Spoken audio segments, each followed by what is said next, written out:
اللهم صل وسلم وبارك على سيدنا محمد وعلى آله وصحبه أجمعين. سلام متتبعة الغاليات، ويتجدد اللقاء في وصفة جديدة اللي راح تدعيوا لي عليها بالخير. أكيد أطفالكم ما يأكلوش الخضر، وكما نعرفوا الخضر هي المسؤولة على النمو تاع الأطفال وانتقالهم من مرحلة إلى مرحلة أخرى. وما يخفالكمش باللي الخضر هي غنية بالفيتامينات وبالمعادن، وما يخفالكمش أيضا باللي أطفال اليوم أصبح الغذاء تاعهم غير صحي إلا الشيبس والحلويات، في ظل اللامبالاة نتاع الأولياء لهذا الموضوع. إذا حبيباتي متتبعتي الغاليات اللي تهتم بغذاء أطفالها، أرواحي معايا الفيديو تاع نهار اليوم راه مخصص ليك. أنا كي درت هذه الوصفة أول مرة لأطفالي خفت لما ياكلوها ليش، بصح الحمد لله الحمد لله كلاوها وعجبتهم وضربوا نهار كومبلي وهما رايحين جايين عليها حتى نخلصوها. علاه؟ لأني درت لهم كمية كبيرة. ودرك حبيباتي يلا نتعرفوا على هذه الوصفة المغذية والكاملة، ونبدأ على بركة الله وفرجة ممتعة. وش فيها الوصفة تاعنا تاع نهار اليوم؟ فطائر المقلاة السريعة بالخضر. أنا وش حبيت أنا يكون فيها، درت فيها الموشتو اللي قطعتها مكعبات صغيرة. شوفوا نوهكم برك اللي تهتم بالغذاء نتاع أطفالها الخضر اللي فيها اللون الأخضر غامق. الأخضر ما تبخلوش أطفالكم بها، راهي صحية جدا، راهي مفيدة جدا. حاولوا أنكم تدرجوها في الغذاء ولا في الطبخ نتاعكم للأطفال. وش عندي ثاني؟ عندي الجزر. الزرودية كما تعرفوها راهي مليحة للعينين، مفيدة جدا، خاصة الأطفال اللي يعودوا يقراو كما تعرفوا يظلوا يكتبوا ظلوا مع الستيلو، ديروا لهم ادرجوا لهم الزرودية ولا الجزر في الطبخ نتاعكم. راح نقطعها ثاني مكعبات بهذا الشكل.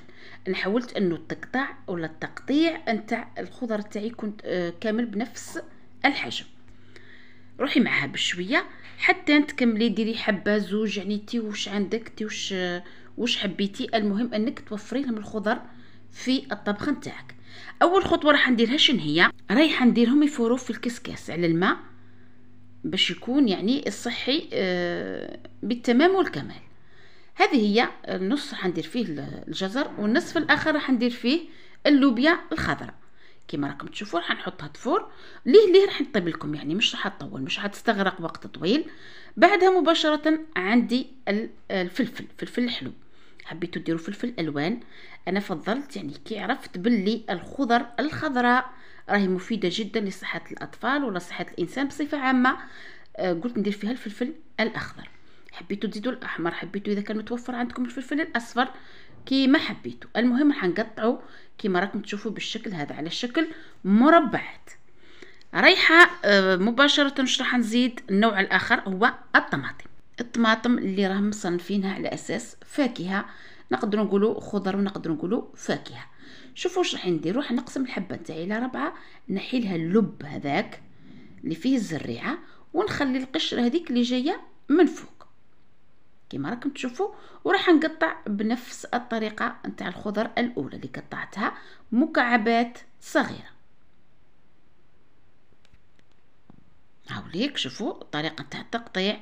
كما راكم تعرفوا حبيباتي متتبعاتي الغاليات، الاطفال هذه اليومين يعني الله المستعان، فقط راهي كثره الامراض تاع الاطفال الا من الشيبس هذيك اللي راهم ياكلوا فيها. حاولوا تنحيوا الاكل غير صحي لاطفالكم. المهم اللب هذاك راح ناكله، انا نموت على الطماطم.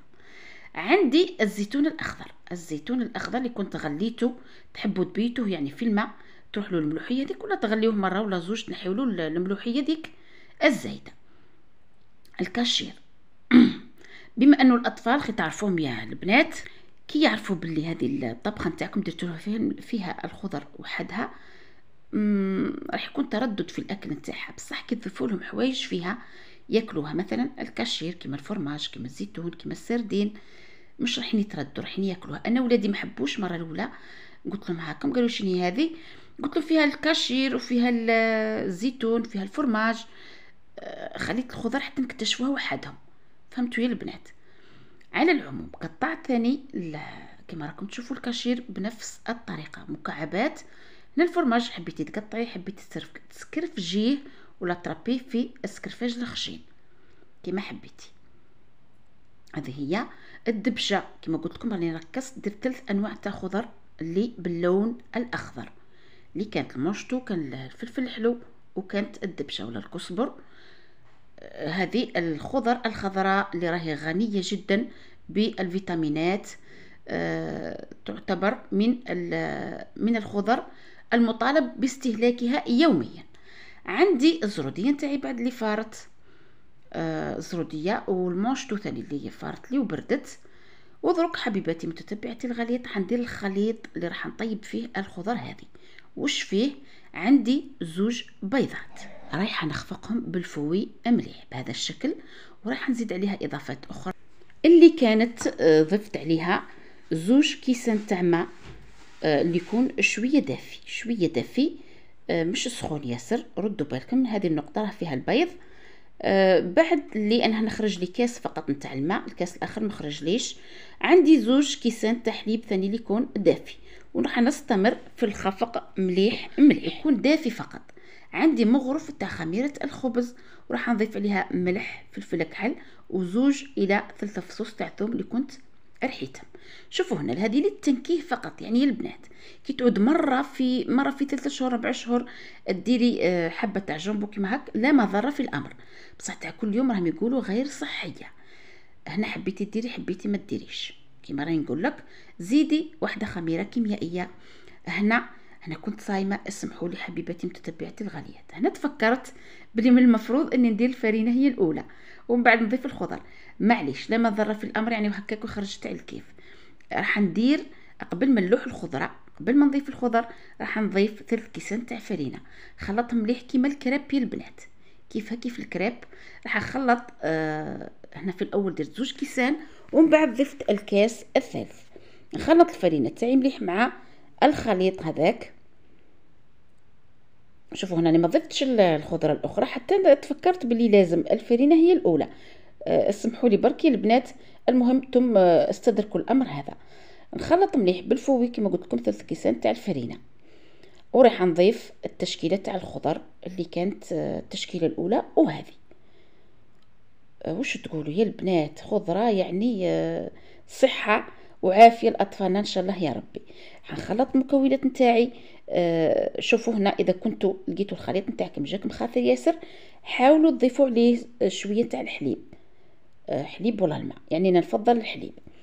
عندي ثاني باطه تاع الطوم، باطه 2 بايات تاع الطوم، حبيتو تاع طماطم ولا حبيتو تاع الزيت. انا كنت راح ندير تاع الزيت، رحت شريت على اساس تاع الزيت، كي حليتها لقيتها تاع طماطم هكذاك، يعني لا مضره في الامر. ديري تاع طماطم ولا تاع الزيت. هاو الخليط نتاعي اللي تحصلت عليه حبيباتي متتبعاتي الغاليات. دوكا مباشره راح نروحوا للطياب تاع الخليط نتاعنا. راح نجيب المقله نتاعي ونحطها على النار ونضيف عليها شويه نتاع زيت ونمسح بالبانسو. راح نجيب الخليط نتاعي. هنا راني درت لكم هذه الايموجي هذه تاع النار ولا الشمس، ولا باش نتذكر بركي البنات النار لازم تكون هادئه قليله جدا، لازم تكون نار قليله باش طيب لكم مليح الخضره، يعني اللي طايبه واللي تقدروا تستهلكوها بلا طياب عادي. المهم الخليط نتاعنا هذا لازم يطيب على نار هاديه. غطيت عليه خليتهم كي طابت من تحت راح نشوف باش نقلب. هنا من تحت اكيد حطيب لكم ياسر، من فوق ما كمش حتخليوها تطيب ياسر. رايحه نقلب القرصه نتاعي هذه ولا الفطيره نتاعي، حبيتوا تقلبوها بلا سباتول، حبيتوا باي اداه. المهم هاي لكم الطريقه كيف قلبتها. راح يكون طياب من تحت نتاعها زايد على الطياب من فوق كما راكم تشوفوا. دوك صاي كملت الحبه الاولى اللي كانت فطائر هايله رائعه من اروع ما يكون. راح نزيد ندير نفس الطريقه مع الحبات الاخرين كما راكم تشوفوا، مختصره فقط. هنا لازم ديروهم الفطائر هذو، لازم تفرحوا بهم اطفالكم، خاصه الاطفال اللي ناقصين في النمو تاعهم. انا عندي واحد من اطفالي ما ياكلش الخضر نهائيا، ديما ندير له حيل هكذا، نشوف هنا درج له الخضر. هذه الفطائر كلاها، صدقوني هذه الفطائر كلاها وعجباته ورايح جاي عليهم. الحمد لله يا ربي اللي لقيت لهم فكره ولقيت لهم حيله اللي تجي فيها الخضر وياكلوها بلا ما نظل نحاول فيهم، عجبتهم. هذه هي حبيباتي متتبعاتي الغاليات الفطائر تاعنا تاع نهار اليوم، اللي كما قلت لكم سميتهم فطائر الاطفال اللي ناقصين في النمو، الاطفال اللي ما ياكلوش الخضر في وجباتهم اليومية. أطفال كاينين أطفال يعافوا الخضرة ما ياكلوهاش، هذه هي الوصفة نتاعهم.